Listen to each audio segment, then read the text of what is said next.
है, ब्राह्मण क्षत्रिय वैश्य शूद्र अथवा कोई भी इसको बना करके पूजन कर सकते हैं।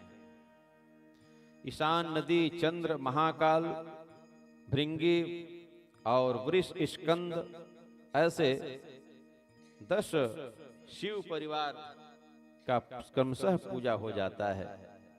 शिव नैवेद्य एवं बिल पत्र का महिमा। ऋषियों ने कहा, महाराज अग्राह्यम शिव नैवेद्य, इसको ग्रहण करना चाहिए कि नहीं करना चाहिए? शिव में जो प्रसादी है उसको ग्रहण कर सकते हैं कि नहीं?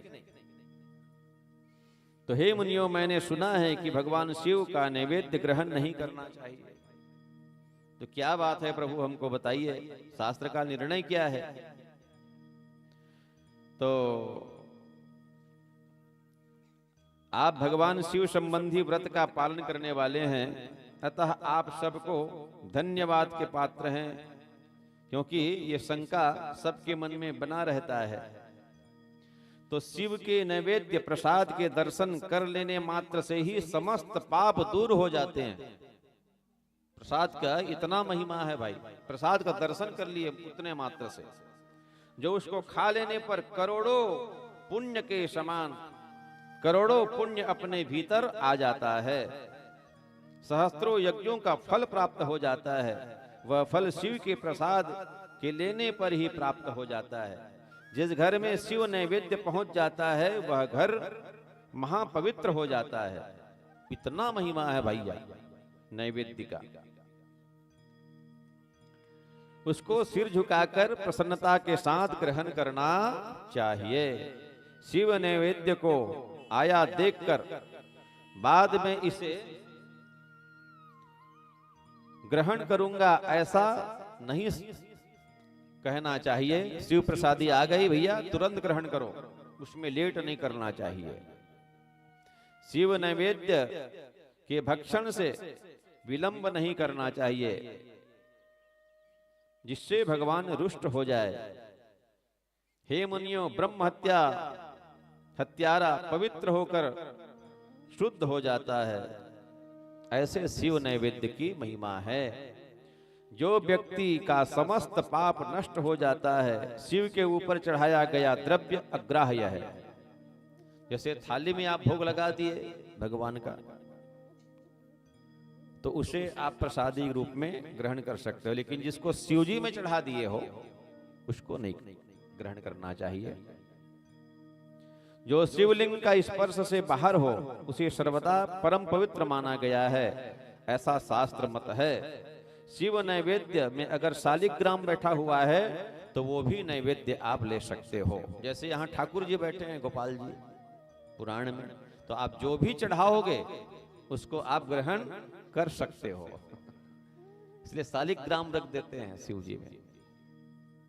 अगर शालिग्राम नहीं है तो उसके गणों का अधिकार है। अग्राह्य शिव नैवेद्यम पत्रम पुष्पम फलम जलम शालिग्राम शिवा शिला सांग्रात सर्वयाति पवित्रताम। इस प्रकार नैवेद्य के विषय में शास्त्र मत निर्णय देता है कि जहां शालिग्राम बैठा है वह सब ग्राह्य है। तीनों लोकों में जितने पुण्य तीर्थ प्रसिद्ध हैं, समस्त तीर्थ बेल पत्र वृक्ष के मूल भाग में निवास करते हैं। बेल पत्ती चढ़ा दिए भगवान में, है ना? तो जो बेल का जो वृक्ष है, तो जितने भी संसार में तीर्थ हैं वो बेल के जड़ में विराजमान है। बेल का वृक्ष साक्षात शिव जी है। ऐसे समझ करके बेल के वृक्ष का ही पूजा कर लो। जो व्यक्ति बेल वृक्ष के मूल में शिव स्वरूप अविनाशी महादेव जी का पूजन करता है, वह निश्चित ही शिव पद को प्राप्त कर लेता है। पूजयेत बिल्व मूलम यो गंध पुष्पादि भीर नरः शिवलोकम वाप्नोति संदतिर्वर्धते सुखम। जो मनुष्य गंध पुष्प आदि से बिल वृक्ष के मूल भाग का पूजन करता है वह शिवलोक को प्राप्त करता है। उसे संतान की वृद्धि और सुख की प्राप्ति होती है। जो बिल्व की जड़ के समीप आदर व श्रद्धा से दीप दान करता है वह ज्ञान से संपन्न हो भगवान महेश्वर के समान समझना चाहिए। जो बिल्व वृक्ष के नीचे भगवान शिव में अनुराग रख करके एक ब्राह्मण को बिठाकर कहीं भोजन करा दिए बेल पेड़ के नीचे बैठ करके, तो उसे कोटि गुना फल मिलता है, कोटि गुना फल। जो बिल्व वृक्ष के नीचे दूध घृत पूर्ण भोग्य सामग्री अन्न वस्त्रादि शिव भक्तों को प्रदान करता है तो उसके जीवन से दरिद्रता ही समाप्त हो जाती है। बिल्व पत्र का और बिल्व पेड़ का इतना महत्व है। त्रिदलम त्रिगुणाकारम त्रिनेत्रम च त्रयायुधम त्रिजन पाप संहारम एक विल्पम शिवार्पणम। एक ही बेल के पत्ता को आप चढ़ा दिए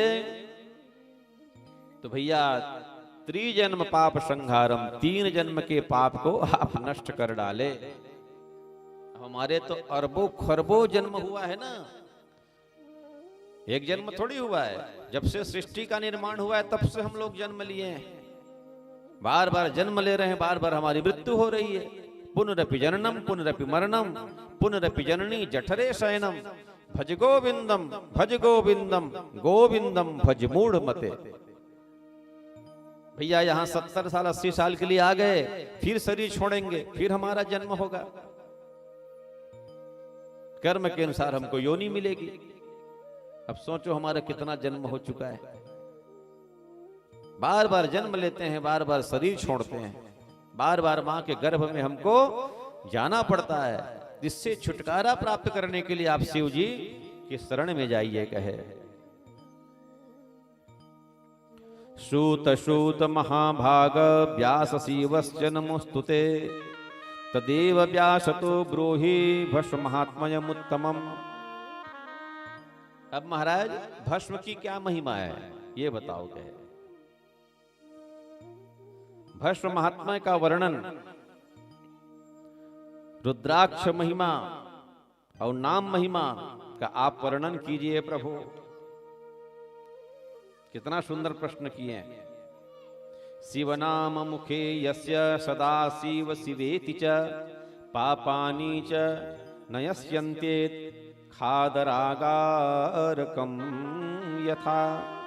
जिसके मुख में शिव का नाम है, जो अपने मुख से सदा शिव इत्यादि नामों का उच्चारण करते हैं, पाप उनका उसी समय तत्क्षण नष्ट हो जाता है।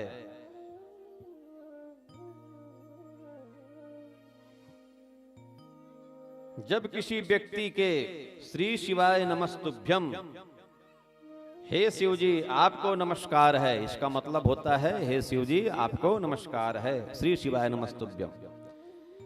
ऐसी बात मुंह से, ऐसे भगवान का नाम मुख से निकलती है, तब उसका मुख उसी समय संपूर्ण पापों का नाश करने वाला तीर्थ बन जाता है। श्री शिवाय नमस्तुभ्यम बोले और आपका मुख ही सभी पापों को नष्ट करने वाला तीर्थ बन गया। हे शौनक जी, शिव नाम विभूतिश्च तथा रुद्राक्ष एवच। शिव का नाम, भस्म और रुद्राक्ष ये तीनों त्रिवेणी संगम है। जैसे गंगा यमुना सरस्वती त्रिवेणी संगम है, जिसको प्रयागराज कहते हैं। प्रयागराज में स्नान करने जाते हैं तो भाई उसके मस्तक में भस्म है, गले में रुद्राक्ष की माला है और मुख में श्री शिवाय नमस्तुभ्यम या ओम नमः शिवाय या शिव का नाम है, तो उसको प्रयागराज ही समझना चाहिए। तो स्वयं प्रयागराज बन गया। उसके दर्शन करने मात्र से ही त्रिवेणी स्नान का फल मिल जाता है। अब सोचो भगवान कहां बिठा दिए शिव भक्त को। वाह प्रभु, आप कितने दयालु हो। शैवम नाम यथा गंगा विभूति यमुना मता रुद्राक्षम विधूजा प्रोक्तम सर्व पाप विनाशने। तब पूछने वाला मन गला बड़ा होशियार है। महाराज गंगा यमुना सरस्वती बता दे तो गंगा कौन है, यमुना कौन है, सरस्वती कौन है महाराज? तो भगवान शिव का नाम ही गंगा है। शिव शिव जो बोल रहे हो ना, ओम नमः शिवाय, श्री शिवाय नमस्तुभ्यम, वो गंगा है। अच्छा, विभूति जो लगाए हो वो यमुना है। अच्छा महाराज, और रुद्राक्ष की जो माला धारण किए हो वही सरस्वती है। अब हो गए नहीं त्रिवेणी संगम? बोले हाँ महाराज, अब त्रिवेणी आप दिखा दिए। उसके बाद फिर नाम महिमा, भगवान के नाम कहां कहां लगी नाम बढ़ाए, और राम न सकई नाम गुण गाए। अद्भुत नाम की महिमा है भैया, कहां तक बखान करे कहे।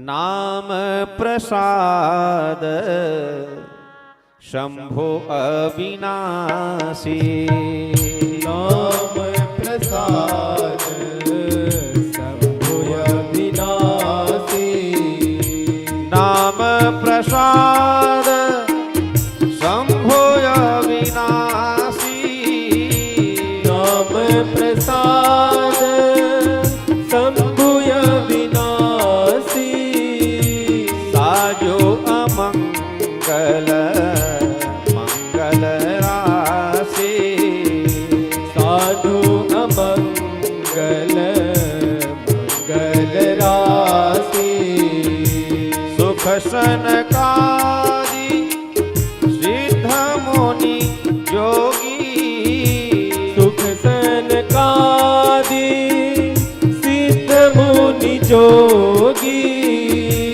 नाम प्रसाद ब्रह्म सुख भोगी, नाम प्रसाद ब्रह्म सुख भोगी। देखो रामचरितमानस गायन है, इसको गाना चाहिए, बहुत सरल है। हमारे साथ आप भी गाया करो, जो बोले छोटे पंडित जी के साथ आप भी बोला करो। नारद जाने वो नाम प्रताप, नारद जाने हो नाम प्रताप, जग प्रिय हरि हरि हर प्रिय आपो, जग प्रिय हरि हरि हरि प्रिय आपो, नामो जपत प्रभो किन्न प्रसादो, जपत प्रभु सिद्ध प्रसादो, भगत शिरोमणि हे प्रहलादो, भगत शिरोमणि हे प्रहलादो, ध्रुव संग लागी जप्यो हरि नामो, ध्रुव सगलानि जप्यो हरि नामो, पायो अचल अनुपम ठाओ, पायौ अचलय रूपम ठाऊ, सुमिरे पवन सुत पावन नामो, सुमिरी पवन सुत पावन नामो, अपने बस किए राखे वो रामो, अपने बस किए राखे रामो, कहाँ कहाँ लगी नाम बढ़ाए, कहाँ कहाँ लगी नाम बढ़ाए, राम न सकहीं नाम गुण गाए, राम न सकहि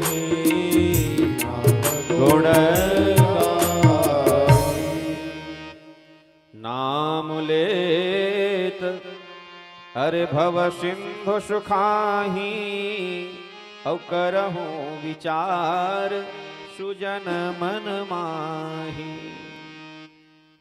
कलयुग केवल, केवल और कुछ नहीं, अरे नाम आधारा, और सुमिरी सुमिरी नर उतरहि पारा। कलयुग केवल नाम आधारा, सुमिरी सुमिरी नर उतरहि पारा। ऐसे भगवान के नाम की महिमा है भैया। भगवान के नाम को लेकर के अजामिल तर गया, पिंगला नाम की गणिका तर गई, कितने लोग नहीं तर गए, कहां कहां। अरे राम जी आए, शिव जी आए,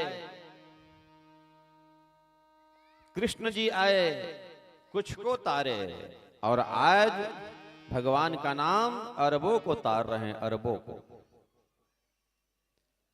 शिव जी की पूजन अरबों लोग कर रहे हैं, उसकी पूजन करके शिव लोग प्राप्त कर रहे हैं भैया। तो पत्थर की मूर्ति में हम विश्वास रख करके पूजा करते हैं तो उसमें भगवान दिखाई देते हैं। उसी प्रकार परमात्मा के नाम में भी हमको विश्वास रखना चाहिए, है ना। अटूट विश्वास होना चाहिए। हमको सबके ऊपर विश्वास है लेकिन भगवान के ऊपर विश्वास नहीं हो रहा है। मां बताई ये तुम्हारे पिताजी हैं, हम विश्वास कर लिए, किए कि नहीं किए? बोलो। मां बताई ये तुम्हारे पिताजी हैं, विश्वास कर लिए। ऐसे ही संसार में हम सबका विश्वास कर लेते हैं। ये हमारा प्लाट है, विश्वास कर लिए।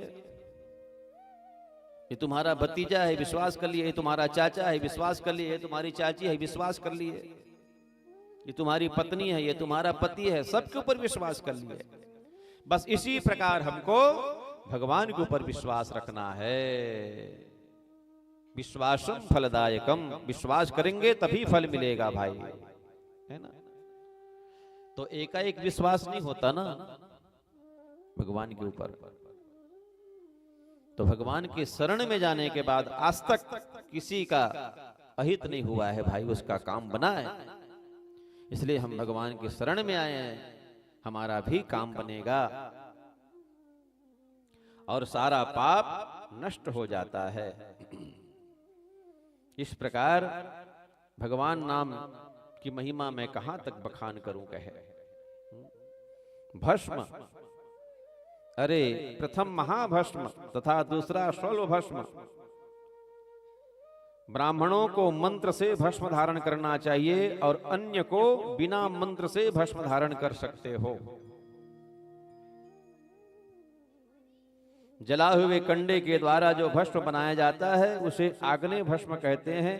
वही त्रिपुंड धारण कर द्रव्य है, किंतु विद्वान पुरुष को अग्निहोत्र के भस्म से त्रिपुंड धारण करना चाहिए। यज्ञों से उत्पन्न भस्म द्वारा भी त्रिपुंड धारण किया जा सकता है। जैसे यज्ञ है, वहां से जो राख है उसको भी आप धारण कर सकते हो। ये तीनों कालों में संध्या के समय